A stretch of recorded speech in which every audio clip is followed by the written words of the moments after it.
doing? Whoa! All right, let me hear from the women. Yeah! Awesome. Let me hear from the men. Because we're all in this together. Guys, my name is Yuri Rashkin, and I was born in the Soviet Union. When my mother was old enough to go to college, Joseph Stalin was dead for 5 years, but his campaign of anti-Semitism was still alive, and she could not become a doctor like she always wanted to. So she went and got enrolled in Moscow Conservatory, got accepted, and she was an awesome piano player, and she played for the ballet school at Bolshoi Theater because that was the best place that she could be at. You know, and in 1988, when I was 13, my parents sold all of our possessions to move the family to America because that was the best thing they could do for their kids. My mother, at the age of 47, said goodbye to her friends, her family, her work, and everybody because that, and left the country and started a brand new life because that's what she could do to make, to help her children. And so I'm here as a result of her work. Now, my grandfather, my mom's dad, survived concentration camps because of Joseph Stalin, because he was in prison in Stalin's concentration camps. But he survived because my grandmother didn't let his file get lost with millions of others. So because of two women, I'm here as a result of their work, and I'm really honored because I can make a difference and I can run for office and I can make a difference in a country where I don't have to be afraid for my life for speaking up. So thank you.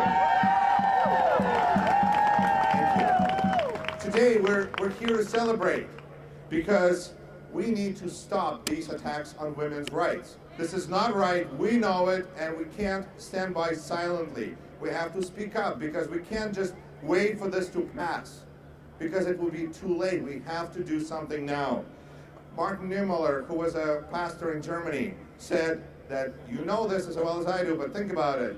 First they came for communists and I didn't speak up because I wasn't a communist. Then they came for the trade unionists and I didn't speak up because I wasn't a trade unionist. And then they came for the Jews and I didn't speak up because I wasn't a Jew. And then they came for me and there was nobody to speak for me. That's why we men cannot pretend that these attacks on women do not attack our freedoms. Because these are, that's right, because these are our wives, our daughters, our mothers, that we owe them to stand up and say something because their happiness is our happiness. Their safety is our safety. Their future is our future.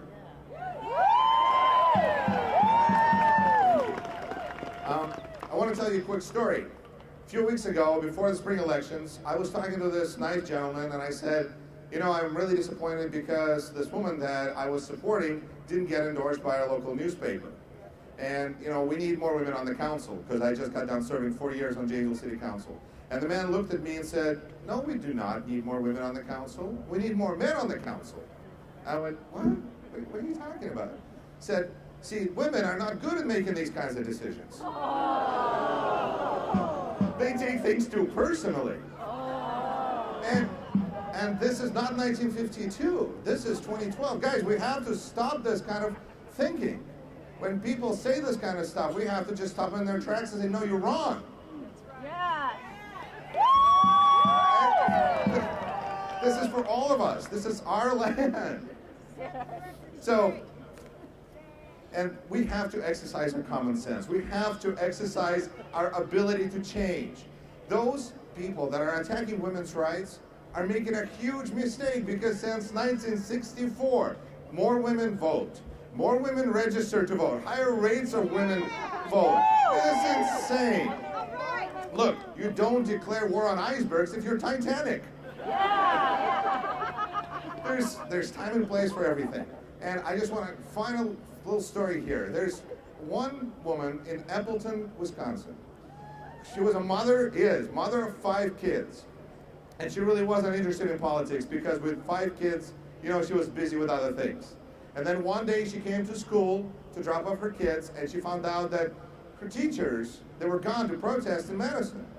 And so she went, oh my gosh, these teachers are standing up for my kids. and she got involved. And she started posting on Facebook, and she started building and building, and now she runs a Facebook page. It's called I Will Get More Likes Than Scott Walker. You may have heard of it. And she's right there, so you should say hi to her. But, hey Stephanie. But this is what one person can do. And there's millions of us. And we have to speak up, and we have to do what's right, because we owe it to our mothers, our wives, our daughters. So let's do it. Thank you guys.